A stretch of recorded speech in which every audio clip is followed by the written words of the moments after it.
I guess for me, the key message in doing this podcast and as we continue forward in the podcast is that this isn't about blaming or shaming, and it's about what we do with our pain and how we choose to grow from our pain. Learn one simple thing from just this episode, and hopefully you'll learn more as we continue through the episodes that we have for this podcast, is that it's okay for things to get dark. This show really is about healing, parenting, and rebuilding because we all need to rebuild and we all need to heal. And if you're a parent, parenting is hard.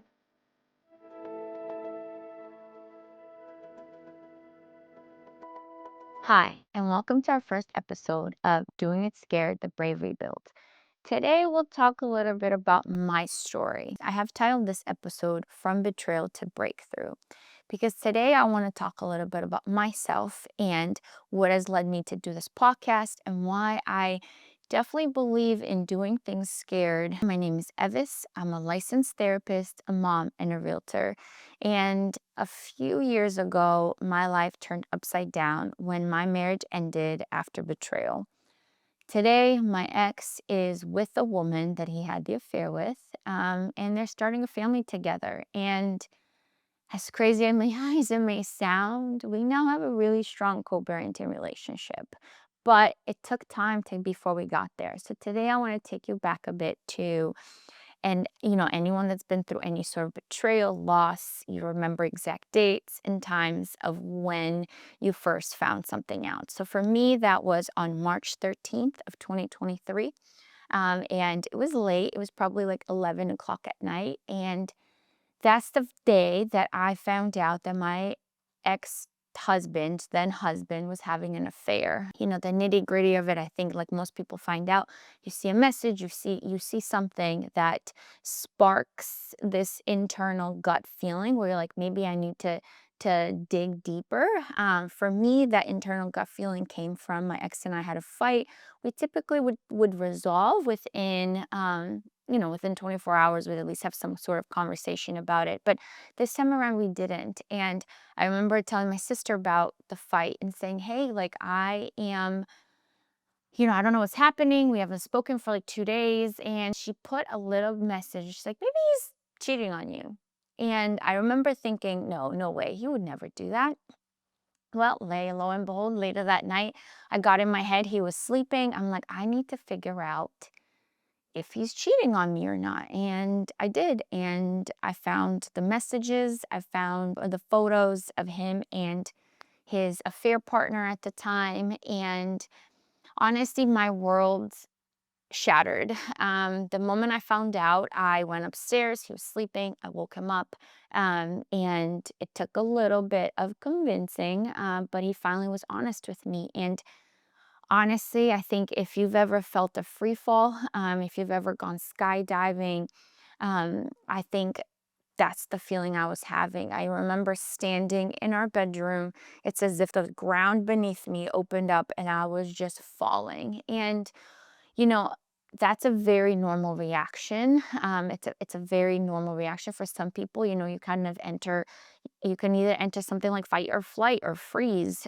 So for some people, if you've experienced a loss of sorts, you may enter a freeze where you don't react at all. Or you may enter the fight where you're ready to either start throwing some punches or you get angry and upset. Or you enter flight where you just escape. And for me, I entered this state of disbelief and I had to ask several times like if this was actually real. I asked a lot of questions that in retrospect, and I wish I hadn't, in the sense that I wish I hadn't been like, but what about your family? Don't you love us? And things of that nature. But the thing is what I've learned in the last 2 years with those going back and reliving and rethinking some of those moments is that it's okay. It is okay to have asked those questions at the time. It did not mean that that's what I was going to, that I was begging. It did not mean any of that. It's your body's trying to process and your brain is trying to process information that feels so foreign, that it's something that you thought would never happen. I had full trust in my ex-husband. And when I say full trust, I mean I never in a million years thought that this would be the outcome of our marriage. We also had two little ones at the time. My youngest he wasn't even 2 yet. My daughter had just turned 3. And so it was a lot, and it was unexpected, and it was hard. And honestly, it's taken 2.5 years to get to a place where I feel peace, to get to a place where, I don't feel any shame. I don't place any blame. Obviously, my ex-husband did something awful, and he's the one that has to carry that blame and shame. But for a long time there, I carried a lot of shame and a lot of blame in what happened. And I'm finally in a place where it's okay. It wasn't me. Obviously, I think in any relationship, and everyone can do things better, but this isn't my burden to carry. I'm in a place where, like I said, I co-parent really well with my ex-husband, and he's with the affair partner still. They had a kind of on and off, but they're together and they're growing their family. My children are going to have another little sister. And I've accepted all of that. And it takes time to get there. And it takes a lot of grief and a lot of pain in order to get there. And, I guess for me, the key message in doing this podcast, and as we continue forward in the podcast, is that this isn't about blaming or shaming, and it's about what we do with our pain and how we choose to grow from our pain. And it can feel really hard if you're experiencing or you're going through the difficult situation, whether it's a loss of a marriage, a loss to death, or anything of that nature. It can feel very difficult to see a light at the end of the tunnel. And I can tell you that there were many a times, I think the first at least 6 months after the affair came out. I mean, I had two children, so, and I was working as a full-time realtor at the time, so I still had to go to showings, and I still had to get up in the mornings, and I had to take my children to school, and I had to feed them, and I had to try and protect them from my emotions, because it was not their responsibility to carry my emotions.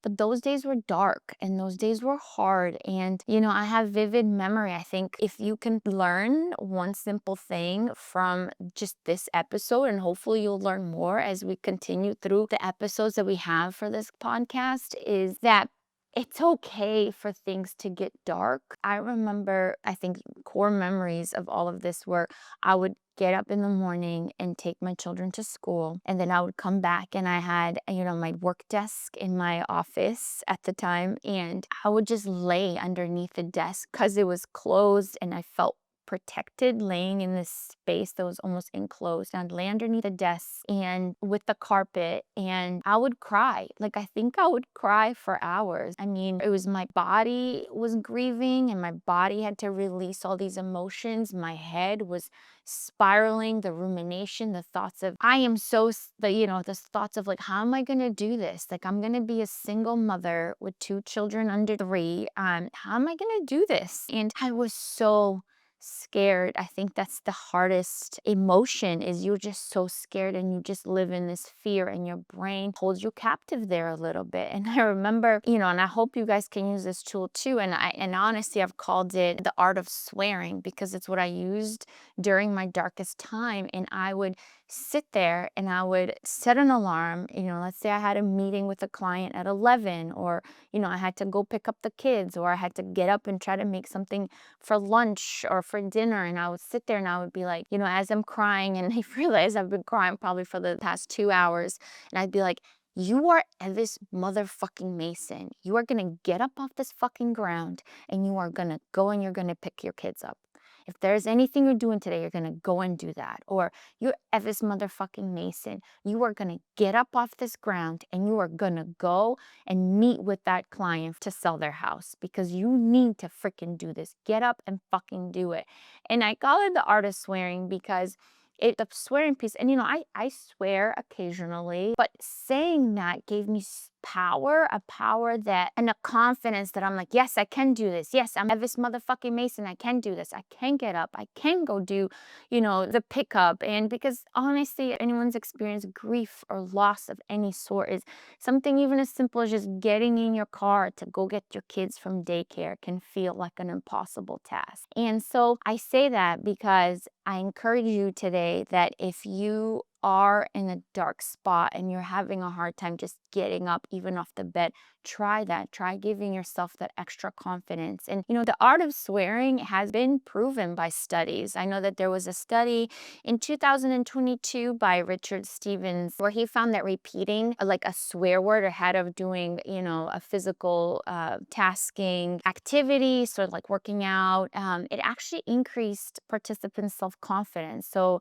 the mechanism that he proposed was called this state disinhibition, i.e. lowering inhibition, so basically letting go. And in his research study, proved that people push past unusual fears or concerns when they swear. Again, it has to be, and I'm not talking about swearing like, oh, he's a POS, not that kind, but swear, like giving yourself to like, I can fucking do this. I can fucking do it, and he's also had other studies where he's shown that, swearing significantly increases both pain tolerance and heart rate, which, as you know, sometimes what you need in those moments, especially if you're in that deep depression, is you need to get up and you need your heart rate to increase. So, like I said, like every morning, there were moments where it was, during that time, it was really hard to face the mirror. And I don't know if anyone else has experienced this. If you have, please comment on it. But I had a really hard time looking at myself in the mirror at that time. And I would get up and, and by get up, I mean like my children would be crying and screaming and I'd have to get up to get them ready for the day. And in the 5 seconds that I had in the bathroom, I would just look in the mirror and I'd be like, you're Evis motherfucking Mason. You can do this. You can get up. You can get your kids ready and you can take them to school.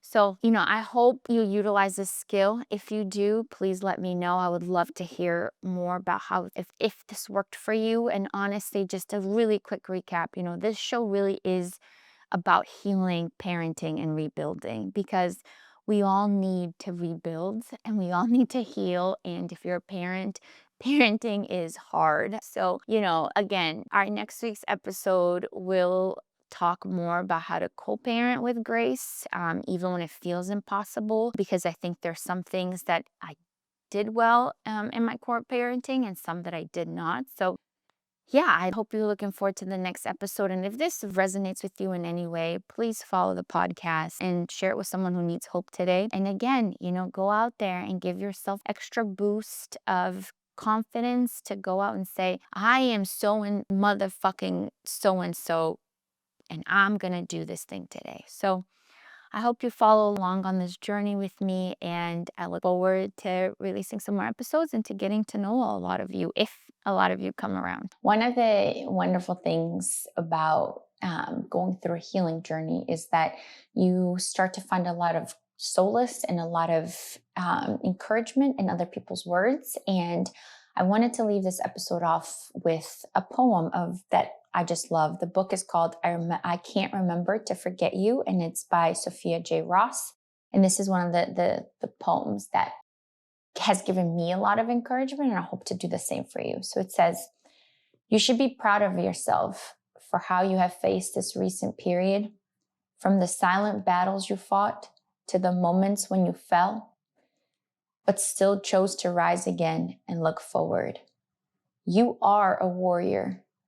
So do yourself a favor, celebrate your strength. So I hope whatever season in life you are right now, you find a strength of yours and you celebrate it. Thank you.